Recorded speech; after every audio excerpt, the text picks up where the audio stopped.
Ассалаумағалейкум достар, сіздерге менен бір пайдалы ақпарат болсын.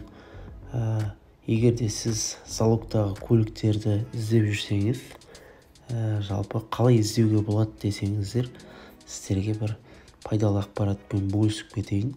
Мына жерде көліктер дегенге кіресіз, және мына жерде жеңіл авто деп тұр. Мына жерде жеңіл автоға кіресіздер.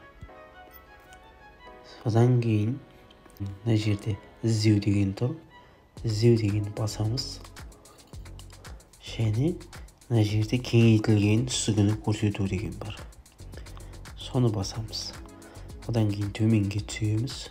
Мына жерде хабарландыру мәтіні деп тұрды. Хабарландыру мәтініне 101, 102 және 103 деп жазамыз. Мына жерге бізге 154 хабарландыруды көрсетіп тұр. Үстін басамыз. Міне.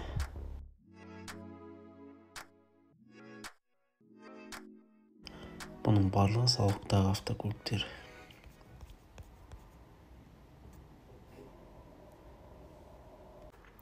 Осындай қысқаша ғана ақпаратпен бөлісуді жөн көрдім сіздермен.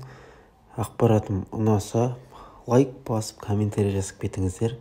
Алдағы уақытта тағы да қызықты, пайдалы ақпараттарды шығарып отыратын боламыз. Арнамызға тіркеліп кетіңіздер.